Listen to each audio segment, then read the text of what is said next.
Welcome everyone to the May 12th, 2022 free monthly mini training of kids yoga and mindfulness. And our topic why learn from me? I'm Aruna and I'm the lead trainer at Young Yoga Masters. And I don't want to spend too much time on myself today because I think a lot of you maybe have met me. I'm the lead trainer of Young Yoga Masters, but I'm really happy to introduce today Parampreet Singh, who is our special guest speaker. He has been involved in meditation for over 4 decades. In fact, that's how Parampreet and I met, was in a meditation group. And that was probably 3 decades ago now. And he has a background in studying philosophy, neuroscience, in religious studies, a master's degree in information science. And he also is the host of the Meditation Questions podcast and the Science Meditations podcast, which I happen to have right here. It has a lot of great podcasts. And if you are really into kind of the science side of meditation, I highly recommend that you give these podcasts a listen. They're free. You can find them on all the places where you listen to podcasts, and just look up Science Meditations, and you'll be able to listen more in depth to what we're going to talk about today. So welcome, Parampreet. It's so nice to have you here. Thank you. Today we're going to Parampreet's going to do a little presentation on the science of mindfulness with some key terms that it will help us to understand as kids yoga teachers and just as meditation and mindfulness practitioners. And now I'd like to invite Parampreet to lead our presentation on the science of mindfulness. Okay, thank you. I am just going to share the screen. Okay, so we're going to start today by talking about mindfulness. I'm sure most of you have now come across some idea or definition of mindfulness. It's so prominent in our culture now.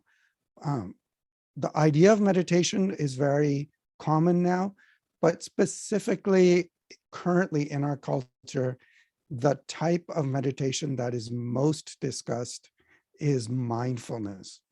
And mindfulness is usually defined as paying attention to what you're doing with genuine curiosity about what you're doing.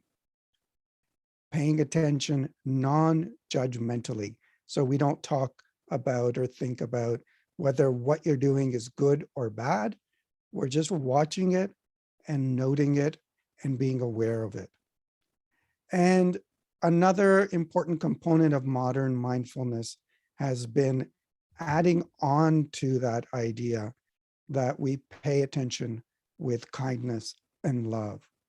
And what does that mean? It means that we're doing it for a reason and a purpose.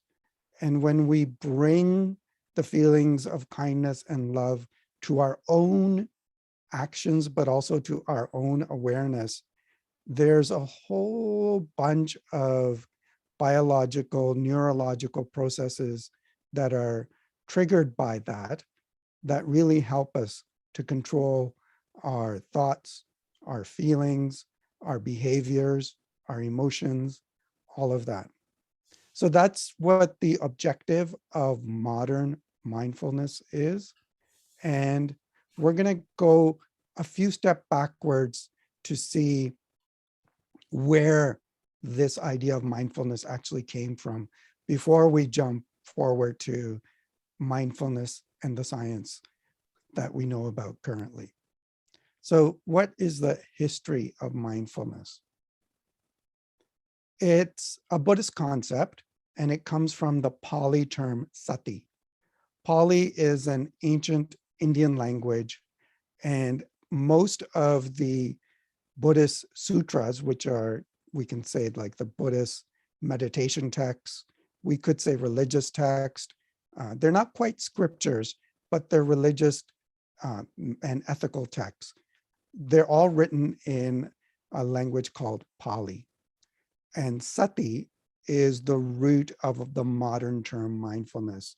When a lot of Western practitioners and even Western scientists went to various Asian communities, what they actually learned was sati. But when they brought it back, they renamed it mindfulness because it's sort of a component. But really, sati refers to the spiritual or psychological faculty or ability of mindfulness or awareness. So it's not just that you're involving your mind about thoughts, but in the ancient traditions, you're bringing awareness to many aspects of you, of who you are. And there's various types of sati in the Buddhist traditions. There's mindfulness of the body, mindfulness of feelings and sensations. These two are definitely present in current day Western mindfulness.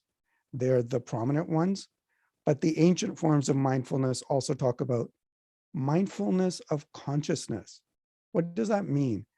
What does that mean to be mindfulness of consciousness? Well, it just means to be aware that you exist and be aware that you have thoughts and that you have this feeling that you are in a world with all kinds of other conscious beings, and try to figure out, well, how did this all happen? Where did it all come from? How can I move on in it? And potentially, how can I escape it? And that's where the Buddha's Four Noble Truths come in. Sati is a part of that whole system of knowing who you are as a being existing in the world. And the another mindfulness is mindfulness of dhammas. Dhamma, again, it's a Pali word. And in this context, what it means is mindfulness of the qualities of things. We won't get too deep into Buddhist philosophy and psychology, even though that's my passion. I usually get very deep into it.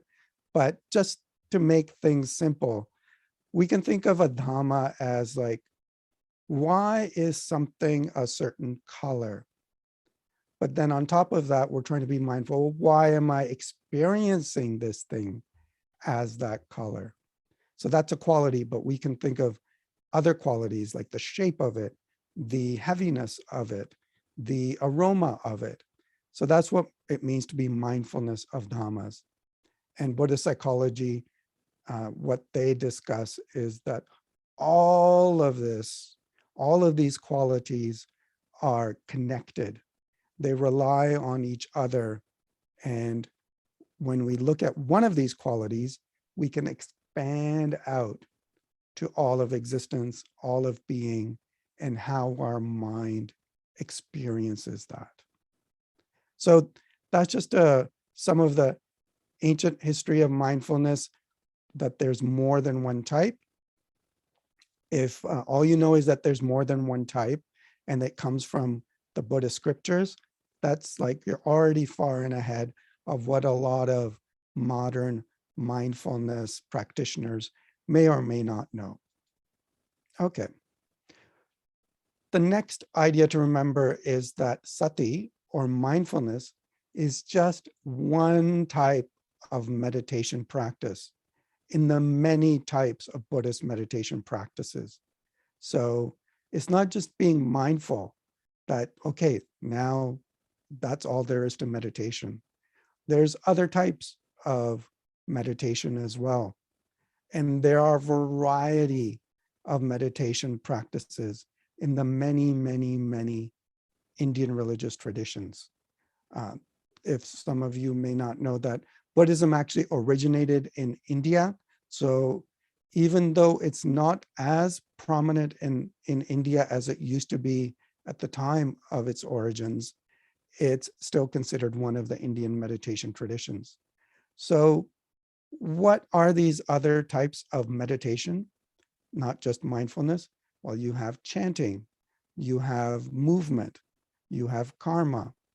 And all of these, the intention of these traditions, what they have in common is they're trying to lead our mind away from identifying with the body and towards identifying with something beyond the body, something transcendent of the body. That's in the ancient traditions, that was the point of meditation. And in some of the traditions, the point was you would absorb yourself in something supreme and transcendent and thereby escape being born again, having to experience this life.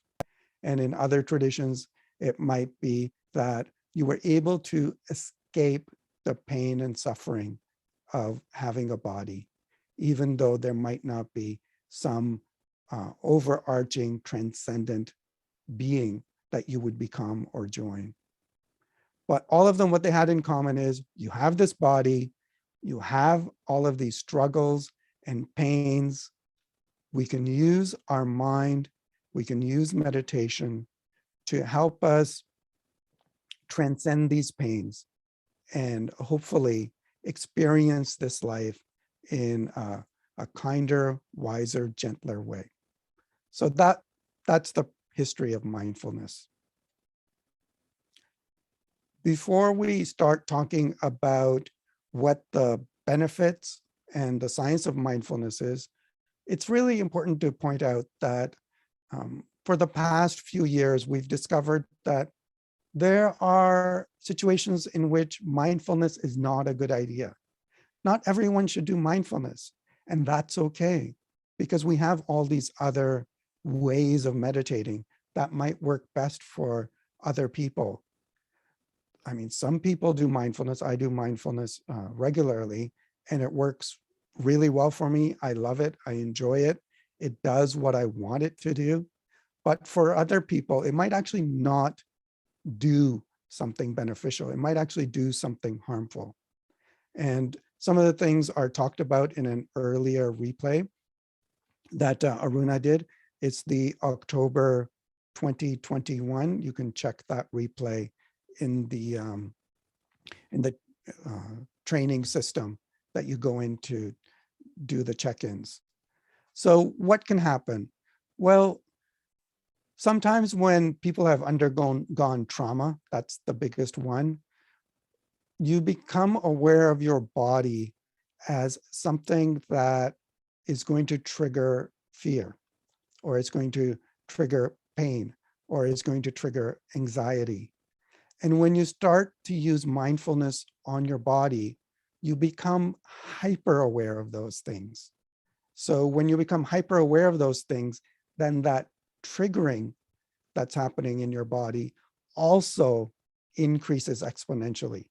And it can sort of be paralyzing, or it can also bring someone into the trauma state that they experienced before.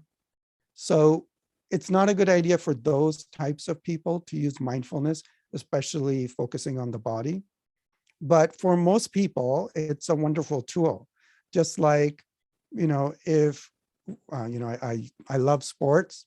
I used to play a lot of sports. I haven't recently because of the world situation. But, I've gotten hurt playing certain sports because I've pushed myself too far. And one time I was playing softball, and I got hit in the knee from someone hitting the ball while I was in the infield. And my knee was swollen for weeks. And during that time, I did not do any exercises. All I did was focus on healing my knee with very specific movements. I didn't go out there and play softball. I didn't run. I didn't do anything that might damage my knee. So yes, in that situation, I should not be playing softball. But if I have a healthy knee and I'm enjoying softball, it's giving me all kinds of benefits, it's good for me to play softball. So just keep that in mind. I like to use the athletic analogy that it's that's true in yoga as well. This is a yoga seminar. There are certain moves that you shouldn't be doing if you have, say, a backache. So if you just keep that sort of physical analogy in mind, it's a similar thing. It's not that mindfulness is hurting that person, just the situation under which they're experiencing mindfulness isn't bringing the desired outcome, isn't bringing a healthy outcome. So that's one situation in which someone who has trauma should not be doing mindfulness. Another way, and this is true for meditation and other encouraging behaviors in general, like you shouldn't be teaching it as a punishment. Aruna can go through these items in detail afterwards. I won't explain them too much. And you shouldn't teach it when working, well, we talked about children with trauma, anxiety, or other vulnerable psychological conditions. And lastly, a mindful classroom really benefits from a mindful teacher. So if you have experience in mindfulness, you're going to be able to transfer that experience much more better than if you're just like reading from a script. And most of meditation is like that, is you can tell when someone has an experience of meditation, when someone has experience of a certain way of being that can be modeled on, rather than just telling somebody, okay, calm down, go just sit down, calm down, and just focus on your breath. Well, if we're not modeling that, then the result isn't going to be where the child or the student understands exactly what the outcome is supposed to be. So that's situations in which we have to be careful on how and when we use mindfulness. Okay, now we're going to get into the science of meditation and mindfulness. And a lot of what I'm drawing on is from this book. It's called The Science of Meditation. It was written by two authors named Daniel Goleman and Richard Davidson. Daniel Goleman is actually the person who came up with the idea of EQ, emotional quotient, and he's friends with this person, this scientist, Richard Davidson, who was one of the first people to bring monks from India, monks who had meditated for years and years and decades, done tens of thousands of hours of meditation, bring them into a science lab and put all those, little doohickeys on the head that you get when you're having brain scans, and put them into an MRI machine and see what was happening. So he was the person that started this, and this book sort of talks about all of that history. This book is probably about 10 years old now, but it's still valuable both as a historical read, but just to orient yourself around the entire science of meditation. Okay, so I'm sure we've all heard that meditation changes the brain. And it's true, meditation does change the brain. But here's the thing. Every single thing we do changes our brain. Right now, we're on Zoom, we're listening, we might be writing. All of that is changing our brain. Things are happening in our brain, pathways are forming, listening, understanding requires certain pathways, writing and kind of transferring what you're hearing into script, that requires certain pathways of comprehension and explanation. So everything changes the brain. So just because meditation changes the brain doesn't make it magical, because even like eating a grape or walking is changing our brain. What we want to know is, how does it change the brain, and how can we use it for our benefits? But before that, we also have to get one really, really important idea clear. Everything in the brain is interconnected. Later on, we're going to talk about certain portions of the brain, and that's important because certain parts of the brain are more involved in certain behaviors, but no part of the brain is uniquely, independently involved or responsible for anything we think, anything we say, anything we do, anything we feel. The whole brain is interconnected, and it's better to think of it as networks of connections rather than regions, even though we are going to talk a little bit about regions later on. So another idea that's common these days is the idea that we have this like ancient brain, this mammalian brain. We have like this reptilian brain, mammalian brain, and then like sort of a modern human brain. And it goes from our brain stem, which is at the back, all the way up to the top of our head to our cortex, which is this like thin layer, this very complex layer on top that's responsible for higher functions. And again, that is partially true, but it is misleading. All regions of the brain interact with each other.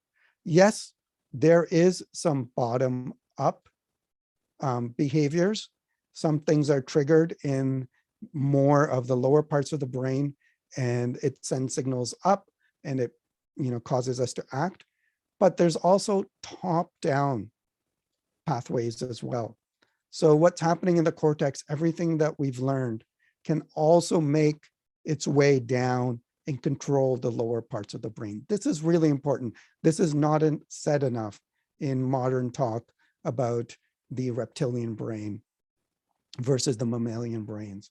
And honestly, if this second part, the top-down brain pathways didn't exist, there really wouldn't be a point to doing any of this, because it would mean that, well, we're stuck with the brain that we had 10 million years ago or 1 billion years ago, the start of those brains. No, each time our brain has developed, all parts of the brain interact. And when we learn an idea, such as watching a PowerPoint about the science of mindfulness, that information can help us apply the techniques so we can have control over the so-called lower parts of the brain. I'm using that terminology because it's commonly used. I don't mean lower and higher in terms of value judgment or quality. I mean literally, biologically, the parts of the brain that are higher up in the brain and parts of the brain that are lower down in the brain. So that's an important thing. Expanding that idea even further, we have to keep in mind, we are an entire body, mind in an environment. We are not an isolated brain. Again, we're here together in this conversation, in this Zoom meeting. What I'm saying is affecting how you're feeling, how you're thinking, how you're being, what you're watching. And similarly, we're part of communities. We're part of a local community. We're part of a world community. We're part of communities with people that share our interests. I was at once, as I said earlier, I was part of a softball community. So we are parts of communities, and those communities and the environmental factors they exist in also change the brain and affect the brain. So it's not enough to say that, okay, I am going to sit alone in a room and fix myself through meditation. Now, there's lots of legends of yogis going off in top of a mountain or into a cave, and that does happen and has happened. That's fine, but that's not us. We exist in a world that's interconnected. We are not isolated brains. Having said all of that, we can use meditation techniques to make us better mentally, emotionally, and physically. It can happen. It has been shown to happen. And the science shows these techniques can work in the right situation for the right people. Okay, so let's go on to the regions of the brain that I talked about with all of the caveats that I've mentioned. I put this in red. We've talked about it quite a bit. I've emphasized it, but I'm going to read it again. Everything in the brain is interconnected.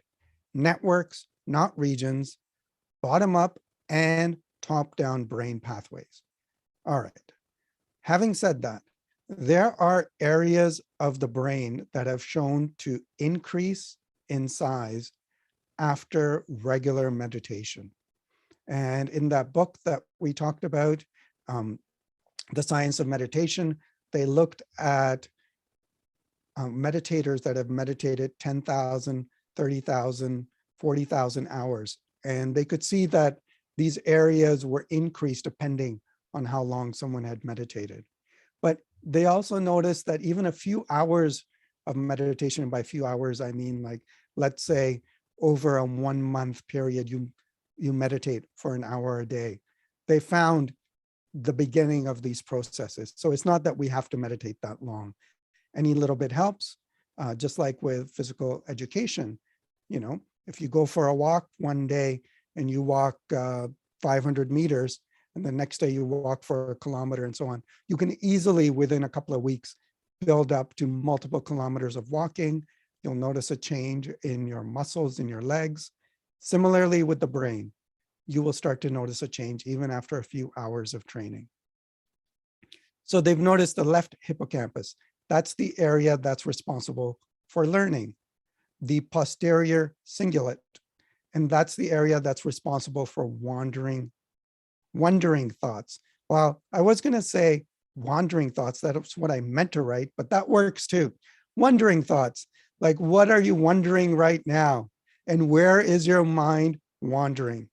Why that's important is that if we can control these thoughts, we're better able to focus in the moment. And meditation definitely helps with that. Pons, that area is heavily involved in sleep and sensory input. And I have someone in my life, my father-in-law, who loves to meditate. And the way he loves to meditate, he told us he has one of these devices where you can tell it, a smart speaker where he'll say, put on some meditation music. And recently he told us, oh, I love meditating. In the evening, I just tell Google that, Google, put on some meditation music. And then within 5 minutes, I'm asleep. So that's his meditation. It really, really works. And it's true, because what's happening is that calming music or meditation, it helps us reduce all of that activity in the brain. And thereby, it helps us to come into a sleep state. Okay, another area of the brain, the temporal parietal junction. And this area is responsible for empathy and compassion.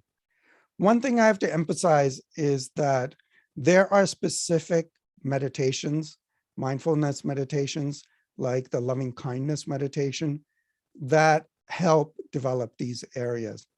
It's entirely possible you can meditate, you can practice mindfulness and not develop empathy and compassion. I'm coming across these stories of people in corporations and in tech communities that are meditating because they want to increase their focus, but what they're developing are like addictive tools that are not helping us be calm and collected. So it's entirely possible you can do meditation and mindfulness without developing empathy and compassion. We need to specifically choose meditations whose purpose is compassion and empathy. And lastly, the most quite possibly famous area of the brain, the amygdala. We actually have two amygdalas, one on each side of the brain. The amygdala is responsible for attention. Now, commonly it's presented that the amygdala is our fear center, or it triggers the flight or fight response. All of that is only partially true. The amygdala gets a really, really bad rap. It's more than that. What it really is it's an attention center. What it's responsible for is bringing attention to things that we should be focusing on. So sure, if there's a tiger running after us, we should pay attention to that. And then the rest of our brain will trigger the other responses. In that situation, it will be the flight response and not the fight response. Um, but it can also bring attention to pleasant things. The amygdala isn't just responsible for bad things. And this is really helpful too, because what we really, really want from meditation is we want to repeat things that put us in a better state emotionally, physically, mentally. And we can use the idea of bringing attention to something after we've meditated and noting that it may have improved one of those areas, and that can help us do it again. So the intention network is a very important network. Okay, so what can mindfulness do? And again, some of these are from that book, The Science of Meditation, but these are now commonly accepted benefits of meditation. Uh, it can reduce anxiety and depression. It can reduce aging in the brain. And that's because we're activating lots of parts of the brain involved with feeling and memory and attention and awareness. It can improve mental clarity and focus. Uh, Mental health is enhanced by meditation training. And the reason I say mental health is enhanced is that um, if for the people who have mental health issues, meditation can really, really help you. It can really, really help us. I know it helps me, but it's not a cure-all. We need to do all of the other things that are necessary for our mental health. Now, some people may need to have pharmaceutical help. I know people in that situation. But also, as I said, we're not isolated brains. We're people in a community, in a world. Going out to see friends, doing social activities, those things that we've really been deprived of that a lot the past couple of years. And all of our mental health has suffered because of it. So that's also a part of improving mental health. Doing something active, it might be yoga for you, it might be walking, it might be playing sports, doing an activity that you emotionally connect with, that might be playing music or knitting, whatever it is. All of those things improve our mental health. So meditation alone is not a cure-all, but meditation can help bring a feeling of awareness, of clarity, of connectedness to every other thing we do. So that's important to keep in mind. Mental health is enhanced by meditation training. And lastly, reduced mind wandering. And we talked about that, the areas of the brain that help in bringing clarity and focus. So that's what the science of mindfulness is telling us right now. Someone who has been immersed in this for a long time, I just want to say that science changes. So we need to also keep in mind that some of these things might change. This is where things are at right now. Some of these things may be shown, oh, well, this only works in this particular situation. So my motto in life is that one study doesn't actually prove anything, but it might suggest something. And a number of studies, in the 60s, in that book that I mentioned, there was one study on meditation. Now there's tens of thousands of studies on meditation. A number of studies start to suggest something might actually be true for most people. So that's the way to look at science and how it develops. Okay, so I'm going to end the discussion with some important terms that if you know these three things, then you're in good stead when it comes to the science of meditation. We talked about neuroplasticity. That means the brain can change. As we said, every single thing that you do changes the brain. And I like to think of it, there's this neuroscience rule or law called Hebb's law, which means neurons that fire together wire together. And what that means is if we do activities that are making our brains, the neurons in our brains active, then we form pathways along those neurons. And it means that they strengthen. And by strengthening, next time we do that activity, it comes easier for us. It comes more naturally to us. And that's true of all behavior, but it's also true of meditation. So that's really beneficial. I like to think of it also as if you're out about going for a hike, you'll notice that there's always a little path started by somebody, and the more people that walk on it, the wider the path becomes, the more established the path becomes, and it becomes easier to walk on that path the next time you come. Similarly, that's what neuroplasticity is about. The other idea is the default mode network. The default mode network is a connected area in our brain. It's multiple regions, and it's responsible for wandering thoughts. It's responsible for the experience of not being here, not being in the now, being somewhere else, thinking of somewhere else. And often that involves anxiety, involves worry, it involves distraction. Through meditation, we have more control over the default mode network. So we're able to take all of that behavior and say, okay, I don't need to succumb to that. I can just bring it all back to here and now and do what I'm doing, focus what I'm doing, feel what I'm feeling. And the third important term is states versus traits.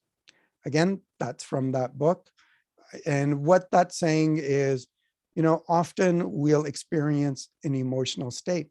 We might feel like positively joyous, or we might feel calm, or we might feel like we've really a sense of compassion for ourselves and for everybody else. That's a state. That's an emotional state. A trait means that that neural pathway has developed so much that we feel that on an ongoing basis without having to trigger it, without having to go through any complicated means of sitting down, meditating, doing a full meditation. Somehow it becomes a part of us. It's a trait that we hold rather than having to do something to create a state. And what they found is that the longer somebody meditated, once they got beyond 10,000 hours or 20,000 hours, so many of the benefits that we talked about, they were traits. Those people just embodied those experiences. And yes, they still continue to meditate, but they didn't really have to work to develop the outcomes that we have to still work to develop. So states versus traits. Those are important concepts.